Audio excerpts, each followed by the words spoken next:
Buenos días. En el día de hoy abordaremos la anatomía del cerebelo. Empezaremos por su anatomía macroscópica y nociones muy amplias sobre la anatomía microscópica. Analizaremos sus funciones a través de sus distintos módulos cerebelosos y veremos la anatomía del ángulo pontocerebeloso para finalizar con una integración clínica. El cerebelo es una estructura del sistema nervioso central que deriva de la porción rostral del romboencéfalo. Se localiza en la fosa posterior del cráneo, dorsal al tronco del encéfalo, con quien se comunica a través de los pedúnculos cerebelosos y donde forma el techo del cuarto ventrículo. Se separa del lóbulo occipital a través de una dependencia meningia, la tienda del cerebelo. Como veremos a lo largo de esta clase, el cerebelo se organiza en distintas regiones que cumplen funciones específicas. Es una estructura que lo que hace es integrar información multimodal de distintas vías, de esta manera coordina y corrige movimientos y está involucrado en el planeamiento y aprendizaje motor. En líneas generales, veremos que la vermis y el lóbulo flóculo-nodular regulan el balance y los movimientos oculares a través de las conexiones que presentan con las vías vestibulares, así como el control del movimiento de los músculos axiales. Las regiones más mediales de los hemisferios cerebelosos controlan vías motoras encargadas de distintos músculos y las regiones más laterales de los hemisferios cerebelosos son las que están relacionadas con el planeamiento motor. Configuración externa. El cerebelo está constituido por dos hemisferios conectados por el vermis en la línea media. Podemos observar el vermis por debajo de la superficie donde ocupa el suelo de la vallécula. Hacia el lateral del vermis encontramos a los hemisferios cerebelosos. La zona de estos adyacente al vermis se conoce como zona intermedia o zona paravermiana. Como ocurre en la corteza cerebral, vamos a ver que en el cerebelo encontramos numerosos pliegues dados por fisuras que permiten ocultar gran parte de la superficie cortical. ¿Qué significa esto? Que se estima que la superficie cortical del cerebelo representa aproximadamente 40% de la superficie cortical cerebral, pero pesa 150 gramos, lo que es aproximadamente el 10% del peso del cerebro. La fisura más profunda es la fisura primaria, quien nos va a separar a los lóbulos anteriores de los posteriores. Si separásemos el cerebelo del tronco del encéfalo, podríamos ver su cara ventral. Esta cara contiene la fisura posterolateral hacia inferior, quien separa el lóbulo posterior del flóculo nodular, una región con importantes conexiones, como dijimos, hacia el sistema vestibular. El flóculo nódulo contiene al nódulo y al flóculo. El nódulo es la porción más inferior del vermis y el flóculo se encuentra en relación con los hemisferios. Entonces hasta acá tenemos al lóbulo flóculo nodular, a los lóbulos anteriores y a los posteriores. En esta misma región observamos otra estructura de relevancia, que son las amígdalas. ¿Por qué son importantes las amígdalas? Porque las lesiones masivas del cerebelo o del cerebro, así como una inflamación muy severa que lo que va a hacer es aumentar la presión intracraneal, puede causar que se hernien las amígdalas a través del foramen magno. ¿Y qué pasa? Comprime médula espinal, pudiendo llegar a causar la muerte. Muy bien, como dijimos varias veces ya, el cerebelo se encuentra conectado con el tronco del encéfalo. Esta conjunción se da a través de tres pedúnculos cerebelosos: el superior, el medio y el inferior. El pedúnculo superior contiene predominantemente información eferente del cerebelo, mientras que el medio y el inferior contienen aferencias. Recuerden que el pedúnculo cerebeloso superior decusa en el mesencéfalo a nivel del colículo inferior, el medio conecta el cerebelo con la protuberancia y el inferior con el bulbo raquídeo. Parte del pedúnculo cerebeloso inferior es el cuerpo restiforme. Ahora que ya vimos la anatomía de la superficie, vamos a ver qué estructuras se encuentran en su profundidad. Encontramos entonces distintas formaciones nucleares. Tenemos al núcleo dentado, al núcleo emboliforme, al núcleo globoso y al núcleo del fastigio. El globoso y el emboliforme componen lo que se conoce como núcleo interpósito. Y recuerden que estas formaciones nucleares son estructuras pares. El núcleo dentado se encuentra profundo a los hemisferios cerebelosos. Es una lámina de sustancia gris irregular. También lo pueden encontrar nombrado como oliva cerebelosa. El núcleo emboliforme se encuentra ligeramente más medial que el que nombramos anteriormente y conforma lo que sabemos que es el interpósito. La otra porción del interpósito, el núcleo globoso, está formado por uno o varios núcleos redondeados que se sitúan entre el fastigio y el emboliforme. El núcleo de fastigio o núcleo del techo se encuentra en el vermis del cerebelo, atrás y arriba del techo del cuarto ventrículo, enfrentado con el núcleo del fastigio contralateral.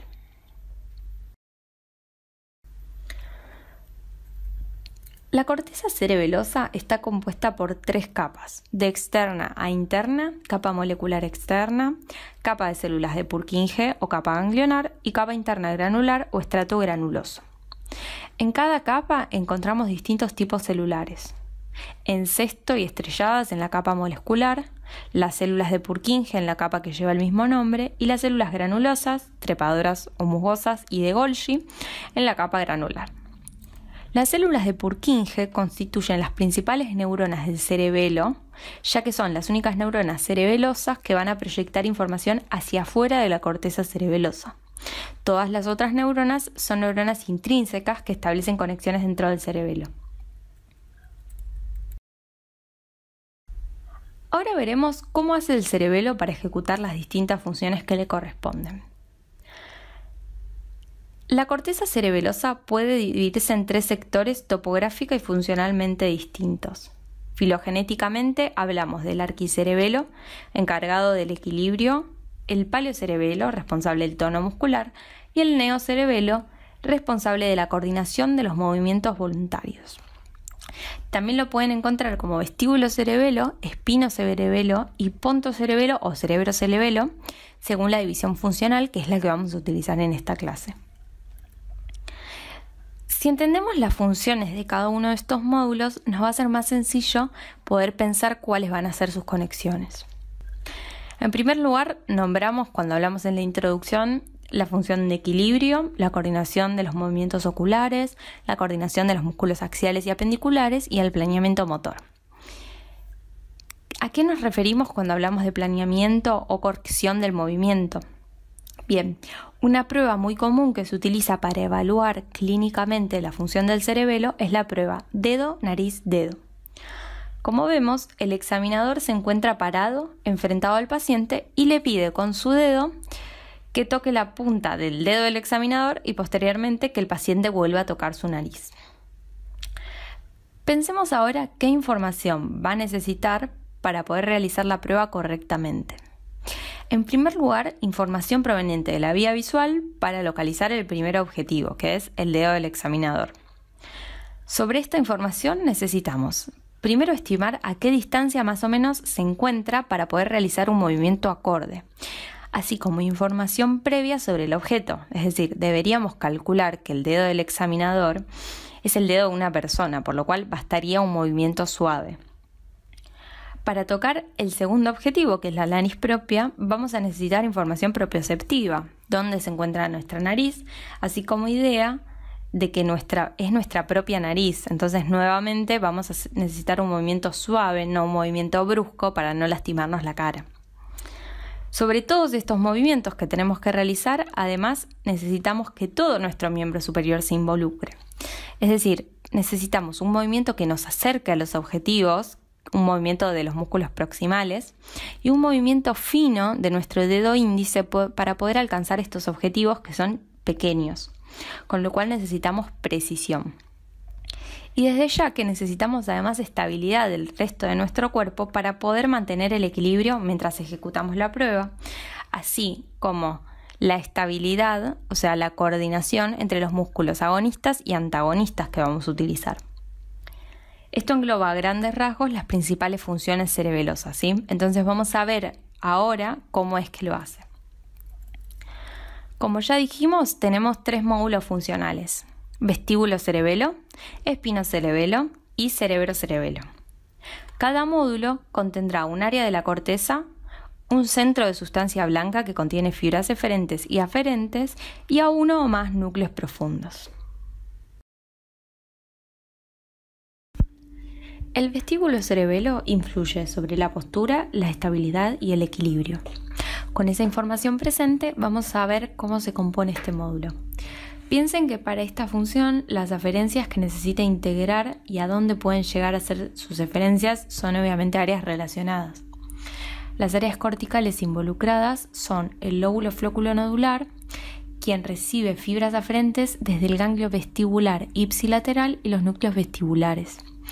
Esta información llega a la corteza flóculo-nodular y al núcleo del fastigio, junto con información desde el complejo olivar contralateral y las fibras pontocerebelosas. Las proyecciones de este módulo están formadas por fibras cerebelosas córtico-vestibulares desde el lóbulo flóculo-nodular, fibras cerebelosas córtico-nucleares desde el nódulo hasta el fastigio y fibras eferentes directo desde el fastigio. Desde la corteza entonces saldrán conexiones hacia los núcleos vestibulares ipsilaterales, así como fibras hacia el fastigio, las cuales proyectarán hacia los núcleos vestibulares y la formación reticular del tronco del encéfalo. Cualquier lesión que afecte este módulo generará una alteración en el equilibrio y la postura que se manifestará clásicamente como ataxia, nistagmo y temblor, conceptos que vamos a desarrollar más adelante. El espinocerebelo incluye las zonas vermiana e intermedia corticales. Estas zonas reciben fibras a través de los fascículos espinocerebelosos posterior y anterior, así como fibras cuneo-cerebelosas. Los axones que penetran en la corteza de la zona vermiana envían colaterales al núcleo del fastigio, mientras que los que lo hacen en la zona intermedia van a enviar ramas a los núcleos emboliformes y globoso. Todas estas aferencias van a informar al cerebelo acerca de la posición y el movimiento de los miembros. Las proyecciones del espinocerebelo son fibras cerebelosas córtico-nucleares que nacen de la corteza vermiana y paravermiana hasta los núcleos del fastigio emboliforme y globoso. Las fibras córtico-nucleares van a inervar a sus respectivos núcleos según la cercanía a los mismos. Los axones del fastigio van a inervar bilateralmente a los núcleos vestibulares y a la formación reticular. Como vimos anteriormente, entonces van a influir sobre la musculatura axial. Los axones del globoso y del emboliforme salen del cerebelo por el pedúnculo cerebeloso superior y decusan. Algunas fibras se van a dirigir hacia el núcleo rojo y el núcleo ventral del tálamo, quienes van a proyectar sobre la corteza motora primaria. De esta manera, todas estas fibras influyen sobre las motoneuronas de la médula espinal contralateral, que lo que van a hacer es controlar la musculatura distal de los miembros. Otras fibras eferentes del globoso y el emboliforme van a proyectar directamente hacia la formación reticular y el complejo olivar inferior. El cerebro-cerebelo o módulo pontocerebeloso recibe información desde los núcleos de la protuberancia a través de la proyección de las fibras pontocerebelosas que ingresan al cerebelo por el pedúnculo cerebeloso medio. Estos núcleos pontinos a su vez reciben fibras desde la corteza cerebral ipsilateral, por eso nos referimos al cerebro-cerebelo. Estas fibras que penetran en la corteza cerebelosa lateral también proyectan sobre el núcleo dentado. También recibe fibras aferentes desde el núcleo olivar inferior principal. Estas son las fibras cruzadas que terminan en la capa molecular. Desde el cerebelo van a emerger fibras cerebelosas corticonucleares y fibras cerebelosas eferentes desde el núcleo dentado. Las neuronas de este núcleo van a enviar axones fuera del cerebelo a través del pedúnculo cerebeloso superior, que se acuerdan que dijimos que era eferencia. Y van a ir hacia el núcleo rojo y a los núcleos interlaminales y ventral del tálamo. Desde estos últimos que la información se va a dirigir hacia la corteza motora y premotora. Y la corteza motora a su vez conecta la médula espinal contralateral para influir sobre las motoneuronas que van a inervar a la musculatura distal de los miembros. Entonces, de esta manera sabemos que el cerebro-cerebelo actúa en la planificación y la regulación de los movimientos de precisión en las extremidades. Veremos a continuación un espacio topográfico de suma importancia clínica y anatómica. Se trata del ángulo pontocerebeloso. El ángulo pontocerebeloso es un espacio que está entre el hemisferio del cerebelo, más precisamente la cara anterior del cerebelo, y la cara anterolateral del tronco del encéfalo hacia posterior. y con la porción petrosa del temporal o la cara posterior del peñasco como límite anterolateral. Sí, acá lo vemos. Contiene elementos vasculonerviosos que están organizados en 3 pedículos. El superior, quien contiene el quinto par a la arteria cerebelosa superior y a las venas petrosas superficiales. El pedículo medio, quien contiene al séptimo y octavo par, así como la arteria cerebelosa anteroinferior, también llamada AICA. Y el inferior, que contiene al noveno, décimo primer par, así como la arteria cerebelosa posteroinferior o pica. Este espacio toma relevancia por ser asiento de varios tipos de lesiones. La más frecuente es el neurinoma del octavo par o neurinoma del acústico. Es un tumor benigno de las células de Schwann que se origina en el nervio vestíbulo-coclear. Tengan en cuenta lo siguiente. Entendemos por benigno a un tumor con ciertas características histológicas particulares, como que no hace metástasis. Ahora bien, un tumor benigno, como en este caso, puede crecer, y ese crecimiento genera que ocupa espacio. Ese ocupar espacio lo que va a hacer es puede comprimir a otras estructuras, puede que aumente la presión intracraneal según el tamaño y generar distintos tipos de complicaciones. ¿A qué vamos con esto? A que es un tumor que histológicamente es benigno, pero que sea benigno no significa que no dé clínica, sino que este tumor da clínica y suele ser quirúrgico.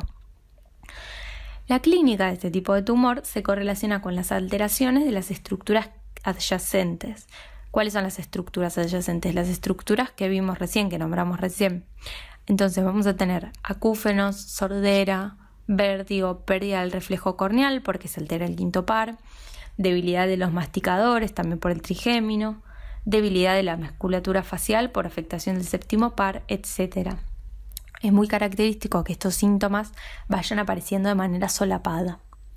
Además pueden verse comprometidos en otros tipos de tumores como meningiomas o tumores epidermoides, y también es importante porque puede ser un lugar de lesión del quinto par y eso genera neuralgia del trigémino.